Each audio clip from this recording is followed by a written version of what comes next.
Well, I'm just out here today enjoying these spring-like temperatures. Supposed to be almost 50 degrees, and by tomorrow it's going to be a high of 18. So everything we're getting right now, and everything I mean rain, that's right.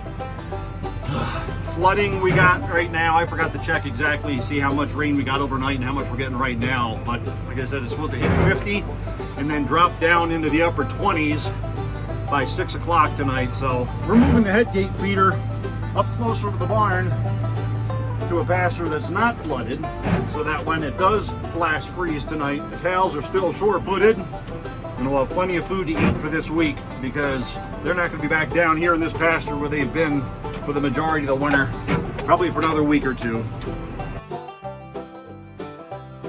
I have never seen flooding like this before down here in this pasture. This is just ridiculous, and it's probably because none of it can soak in, so it's all got to try and find some place to run off to.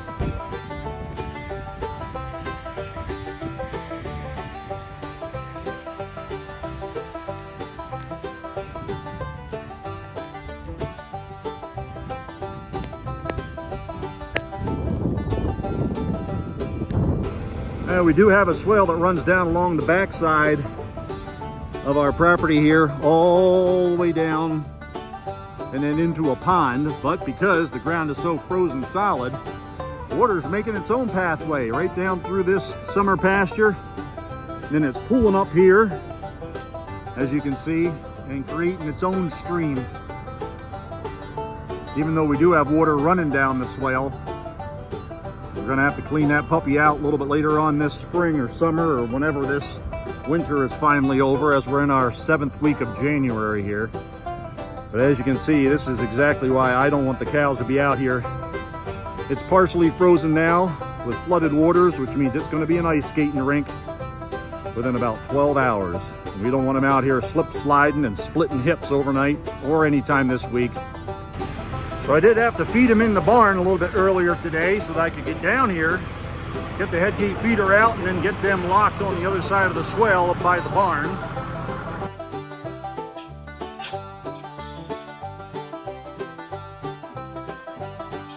I was trying to get as much preparations done now to take care of these animals so we don't have to be out here and I don't have to fall on my tuchus again like I did last week.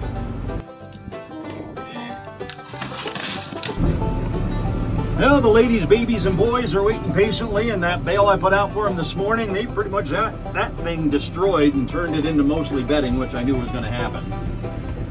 But they're still working on it. So this is the area we're going to be putting the head gate feeder in. You can see it's right next to the barn, and it'll help keep them sure-footed and safe when all this turns to solid ice tonight. Look out, boys. Coming around.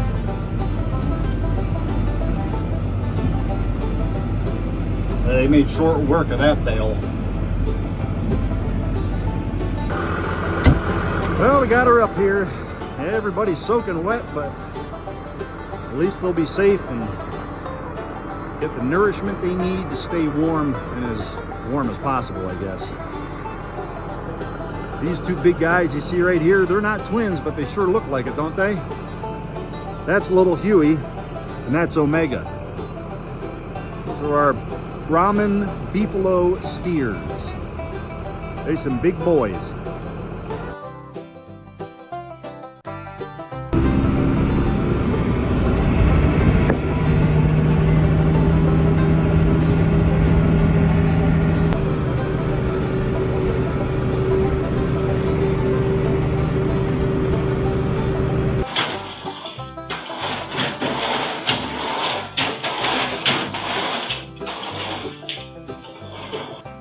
Well, as you can see, I got the barn all cleaned out now. I finally got that wooden door there at the end open. The thing was frozen and heaved. I had rock salt underneath it and up against it for the last week. We finally got it open so we could get the barn cleaned out. Got the floor limed. Everything's nice, dry, clean. Still got plenty of hay inside the barn here to keep the ladies and the babies and the boys fed as this weather turns on us over the next couple of days. And they are somewhat patiently waiting outside. They've only mooed a couple of times. They're itching to get in here because they think I've got alfalfa pellets. But actually, there's Joy Joy. I think that, yep, that's little Huey. There's Joy Joy. Hey girl. Yeah, you guys are still wet from the rain all day today.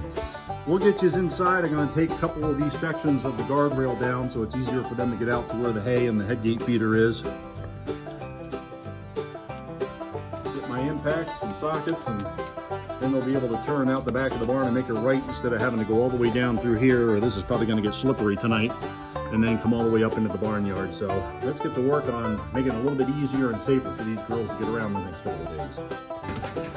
So of course I'm going to open up the gate here, and they're going to come in and be like, where's the alfalfa pellets? Huh? I heard bags in here. Nope, I was just cleaning up. Y'all had alfalfa pellets yesterday, but you can come in if you want. I got to do a little bit of work out back. Come on, baby Huey. Come on in here. You're good to go. He's like, what's that drill doing there? I've got some work I got to do. Come on inside here. I got to get, yes, my goodness. Yep, it's going to get licked or knocked off. Oh, I put it right next to their minerals too. Are y'all coming in or what? I got some work to do outside. Joy and Spunky are like, where are the alfalfa pellets, y'all? I was not teasing you. Yeah, I know. Everybody's going to be upset now. All right.